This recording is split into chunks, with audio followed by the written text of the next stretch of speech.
17 celebrities you didn't know had open-casket funerals. Some of Hollywood's most unforgettable stars were given one final public farewell, but what mourners saw inside those open caskets became part of their lasting stories. From beloved icons to shocking, untimely deaths, these farewells were deeply emotional. Stay with us as we uncover 17 celebrities you never knew had open-casket funerals. Subscribe to Hollywood Legends Remembered for more unforgettable stories. Elvis Presley.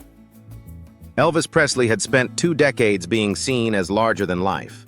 When he died at Graceland on August 16, 1977, at 42, the shock spread far beyond Memphis. Within hours, thousands of fans headed toward the mansion, and his family made an extraordinary decision: the public would be allowed to see him one last time. On August 17, Elvis's body was returned to Graceland and placed in the foyer for a public viewing. The casket was open. Fans filed through the gates and passed his body, many after waiting for hours in the Tennessee heat. Contemporary reports described traffic backed up around Elvis Presley Boulevard as police struggled with the crowds. What must it have felt like to stand only feet from the man whose face had filled television screens and concert stages for years? For Elvis's family, the mourning became overwhelming. Priscilla Presley later recalled that there was almost no privacy, with cameras and strangers surrounding the property while people waited to view the open casket. Inside, the family still had to find a way to say goodbye. The private funeral followed at Graceland on August 18th. Elvis was then taken to Forest Hill Cemetery, where he was initially buried beside his mother. His remains were moved to Graceland that October. For thousands of fans, seeing Elvis in an open casket transformed his death from distant news into something real. The king was silent before them. Aretha Franklin. Aretha Franklin carried the sound of gospel soul and civil rights across more than 5 decades. Raised in Detroit and celebrated worldwide as the Queen of Soul, she transformed songs such as Respect, Think, and You Make Me Feel Like a Natural Woman into expressions of strength and freedom.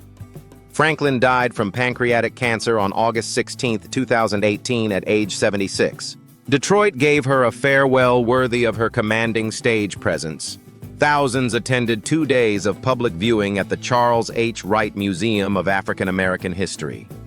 Gospel recordings filled the building as mourners approached her open, gleaming casket. On the first day, Franklin wore a bright red dress matching high-heeled shoes, red lipstick, and jewelry. Her niece, Sabrina Owens, explained that the outfit reflected the glamorous style Franklin would have selected for herself. How many artists could turn a final farewell into a celebration of fashion, faith, and identity? Franklin appeared in a sheer blue dress with matching shoes during the second viewing. A third tribute at New Bethel Baptist Church, where she learned gospel music under her father's ministry, presented her in a sparkling rose gold gown. Her funeral took place at Greater Grace Temple on August 31st. Franklin wore a gold sequined gown and matching heels as political leaders, relatives, and performers gathered around her open casket. Stevie Wonder, Jennifer Hudson, Chaka Khan, Smokey Robinson, and Ariana Grande joined the musical celebration. Franklin was later entombed at Woodlawn Cemetery in Detroit, closing a farewell that reflected the grandeur, faith, and personal style she carried throughout her life. James Brown. James Brown transformed rhythm and blues through explosive movement, relentless touring, and a stripped-down rhythmic sound that helped create funk. Known as the Godfather of Soul, he also turned songs such as Say It Loud, I'm Black and I'm Proud into declarations of Black identity. Brown died in an Atlanta hospital on December 25, 2006, at age 73 after being admitted with serious health problems. His death was officially attributed to heart failure. His farewell unfolded more like a final tour than a conventional funeral. On December 28th, Brown's gold-colored casket traveled through Harlem in a white horse-drawn carriage before arriving at the Apollo Theater. The location carried deep meaning. Brown had performed there early in his career and recorded his landmark Live at the Apollo album in 1962. Thousands gathered outside while mourners filed past his open casket on the stage. Could any ordinary funeral have represented a performer whose life had always depended on an audience? Brown was then returned to the Augusta, Georgia area for a private family service and a massive public homecoming at the James Brown Arena. More than 500 people filled the building with others listening from outside. Brown lay before the stage wearing a black jacket and gloves, a red shirt and sequined shoes. Al Sharpton and Jesse Jackson spoke while Michael Jackson delivered an emotional tribute beside the casket. The cheering, singing, and dancing made the ceremony unusual but fitting. James Brown's final public appearance placed him once more before the people whose music, fashion, and sense of pride he had permanently changed. Marvin Gaye. Marvin Gaye's death was already difficult to comprehend before people saw him lying inside the casket. On April 1, 1984, one day before his 45th birthday, the Motown singer was shot and killed by his father during an argument at the family home in Los Angeles.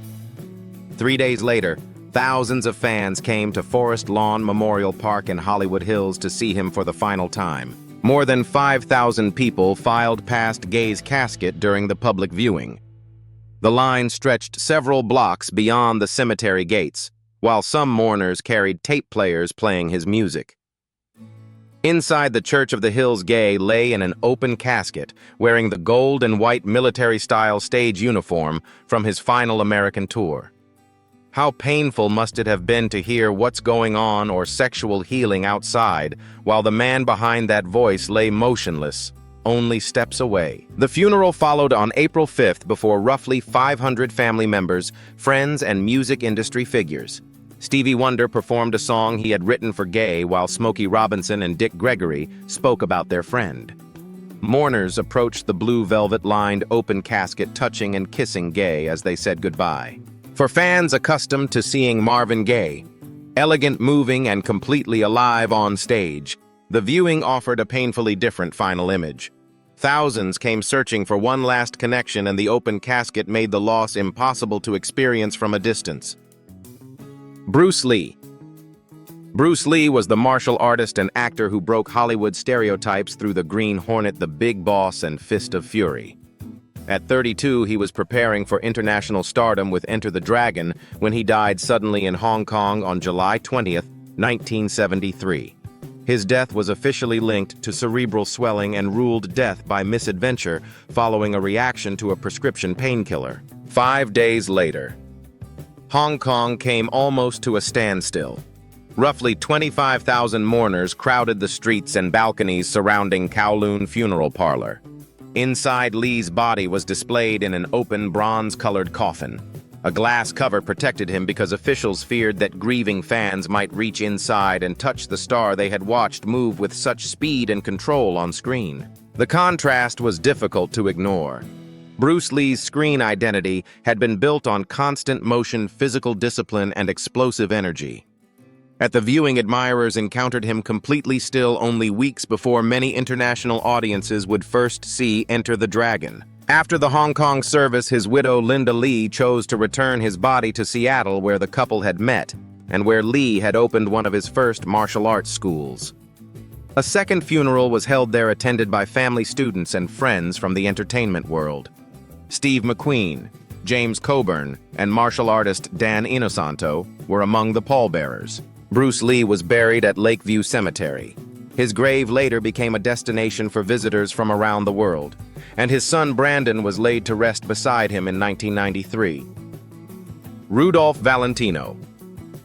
Rudolph Valentino was the Italian-born silent film actor whose roles in The Four Horsemen of the Apocalypse, The Sheik, and Blood and Sand made him Hollywood's most famous romantic idol.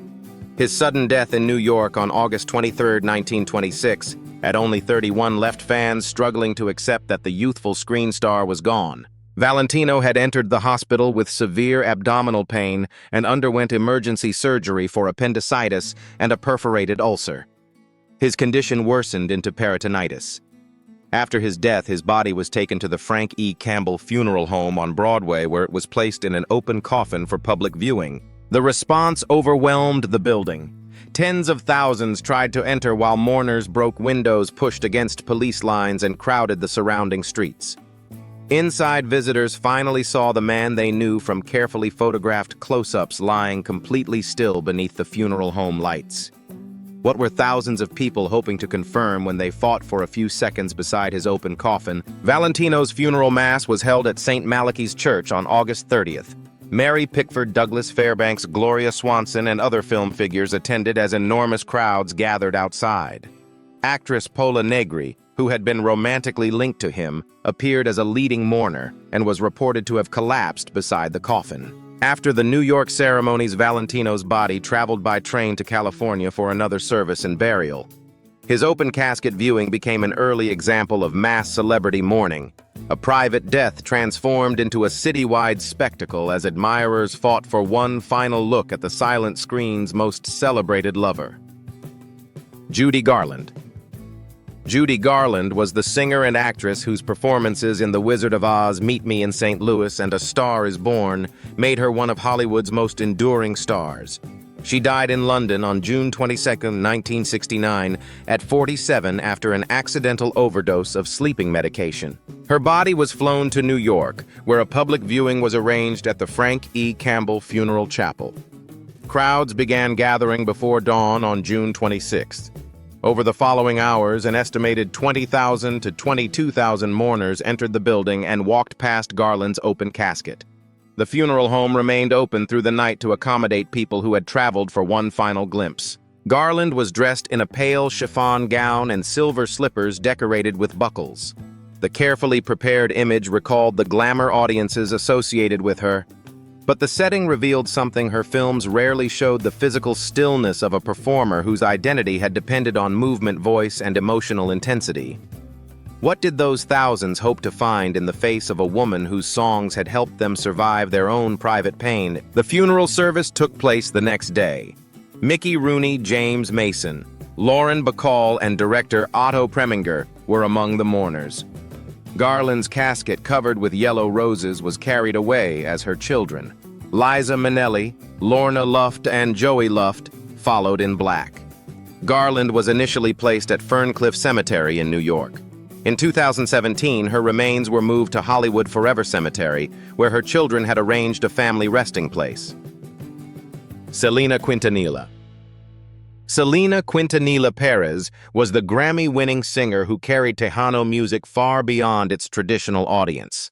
At 23, she was preparing an English-language crossover album when she was fatally shot in Corpus Christi, Texas on March 31, 1995, by Yolanda Saldivar, the former president of her fan club and manager of her boutiques. 2 days later, mourners formed an enormous line outside the Bayfront Plaza Convention Center. The public viewing began with Selena's black casket closed. Then an unfounded rumor spread that her body was not inside. Her father, Abraham Quintanilla Jr., ordered the casket opened so those waiting could see that his daughter was truly there. Selena was dressed in the purple satin outfit she had worn when receiving her Grammy. A single red rose rested inside the casket, while thousands of white roses surrounded it. More than 30,000 people passed through the convention center. Contemporary police estimates placed the number even higher.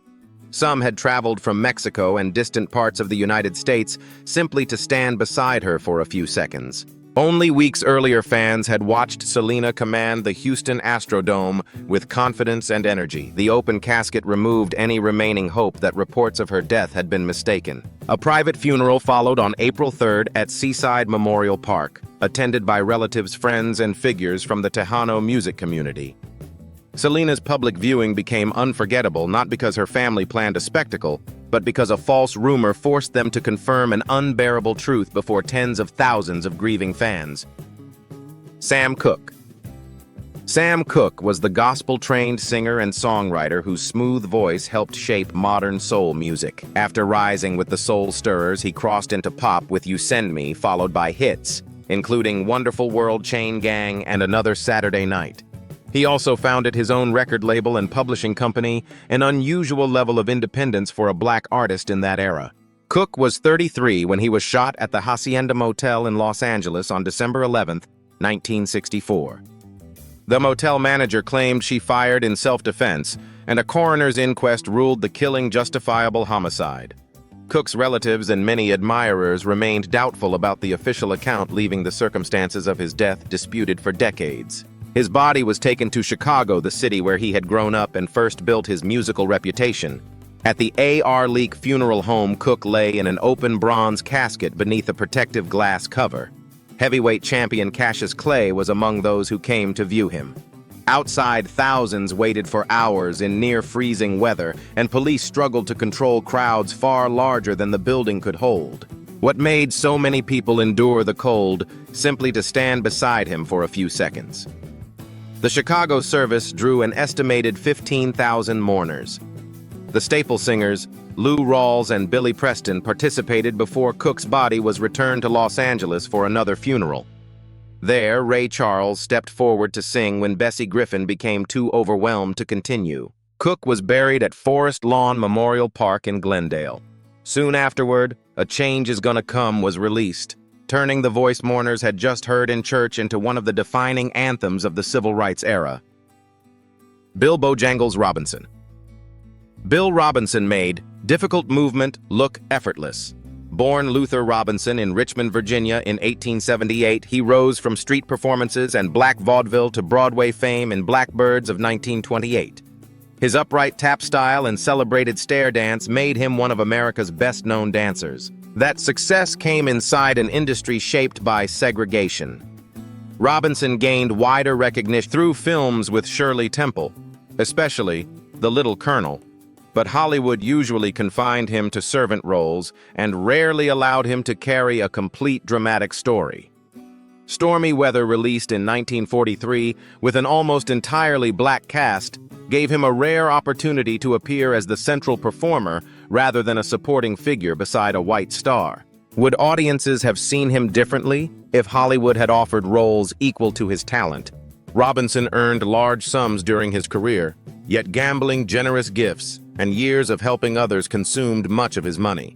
He supported struggling performers and assisted people in his Harlem community. When he died from heart disease in New York on November 25, 1949, he reportedly left little wealth behind. His farewell revealed how much public affection remained. Robinson lay in state at Harlem's 369th Regiment Armory, where thousands came to pay their respects. Many Harlem schoolchildren were excused to attend while crowds filled the streets during the funeral procession. He was buried at the Cemetery of the Evergreens in Brooklyn. Hollywood had often limited the man, but it could not contain the influence of his dancing. Whitney Houston. Whitney Houston was the Newark-born singer whose extraordinary range carried songs such as Greatest Love of All and I Will Always Love You across generations. She was found unresponsive in a bathtub at the Beverly Hilton on February 11, 2012, aged 48. Her death was later ruled an accidental drowning with heart disease and cocaine use listed as contributing factors. 6 days later, Houston's family gathered for a tightly guarded private viewing at Wigham Funeral Home in Newark. Her casket was open, allowing those closest to her to say goodbye away from fans and television cameras. Houston wore a deep purple dress with earrings and a brooch. The cream-colored lining carried musical symbols and Nippy, the childhood nickname used by her family. But the private farewell did not remain private. Someone inside photographed Houston's body and supplied the image to the National Enquirer, which placed it on its cover. The funeral home owner denied that she or her staff had taken the photograph and condemned its release as a betrayal of the family, who believed a grieving family's final private moment belonged on a magazine cover. The following day, more than 1,500 invited mourners filled New Hope Baptist Church, where Houston had sung as a child. Kevin Costner, Clive Davis, and Tyler Perry delivered tributes while Stevie Wonder and Alicia Keys performed during the nearly 4-hour service. The family permitted the ceremony to be broadcast, but fans remained outside the secured area. Houston was buried beside her father at Fairview Cemetery in Westfield on February 19th. What was intended as a protected open casket goodbye became one of the most controversial invasions of privacy surrounding a celebrity funeral. Grace Kelly.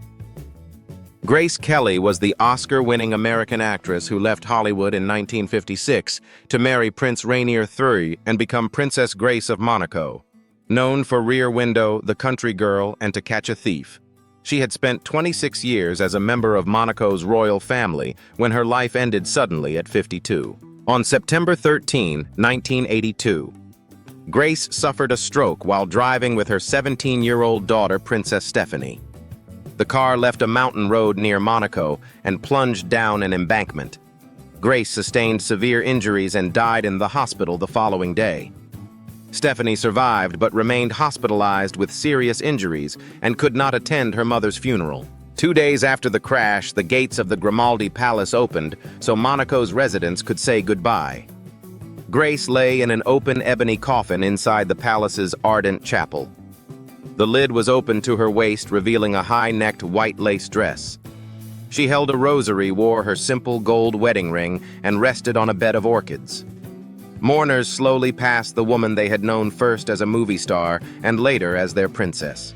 How different must it have felt to see Hollywood's image of perfect elegance transformed into a private scene of national mourning. The official funeral took place on September 18th at Monaco Cathedral.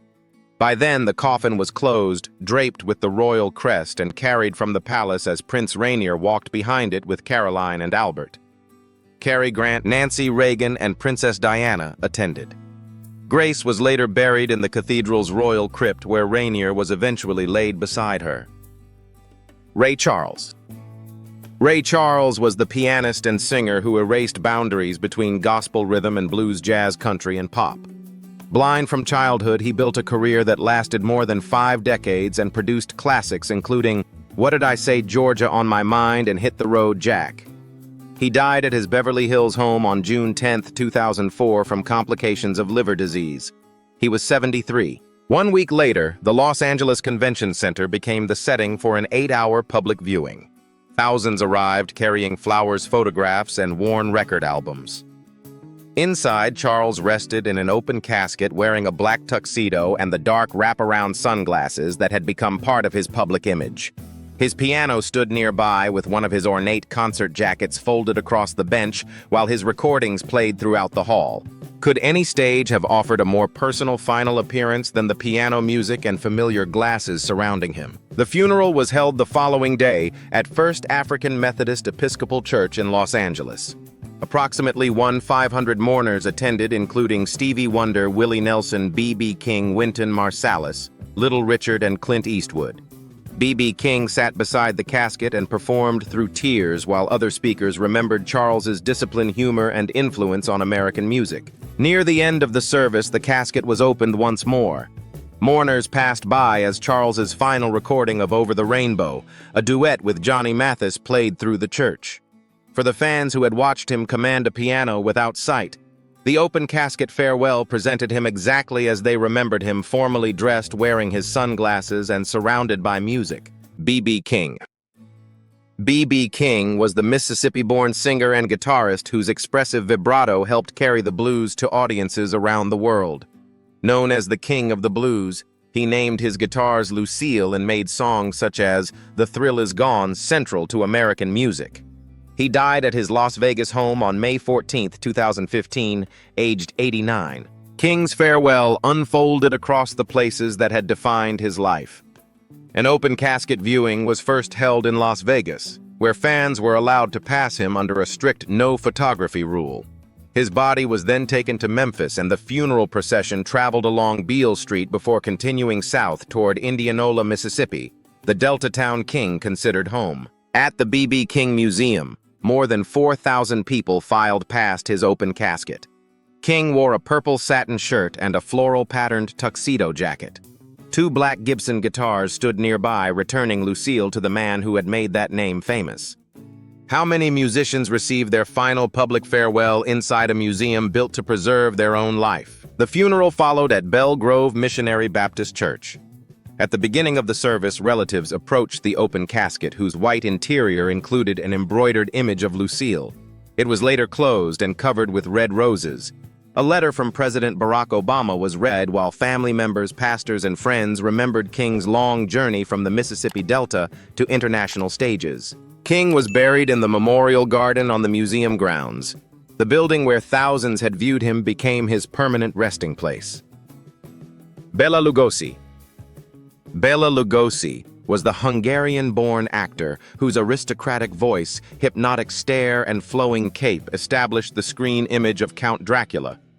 After playing the vampire on Broadway, he repeated the role in Universal's 1931 film and became permanently associated with horror despite a much broader background in European theater. Lugosi died from a heart attack in his Los Angeles apartment on August 16, 1956. He was 73 and had recently resumed acting after voluntarily entering treatment for drug dependency. His final years had been difficult with declining health, financial pressure, and fewer substantial roles, yet he was still hoping to rebuild his career. At the Utter McKinley Mortuary in Hollywood, Lugosi lay in an open casket dressed in formal Dracula clothing, including a dark cape. A popular legend claims that he personally requested this burial. His son later explained that the decision was actually made by Lugosi's former wife Lillian and their family, who believed the costume represented the achievement for which he would always be remembered. The cape was not the original garment worn in the 1931 movie. Was the costume a loving tribute, or the final sign that the world could no longer separate the actor from Dracula? The funeral itself was relatively modest compared with Lugosi's enduring fame. Family members, friends, and colleagues from the horror and low-budget film communities attended before his casket was taken to Holy Cross Cemetery in Culver City. Lugosi was buried in the Dracula costume beneath a simple grave marker. He died believing much of Hollywood had forgotten him, but television revivals soon introduced his films to new generations, turning the open casket image into one of classic horror's most unusual final farewells.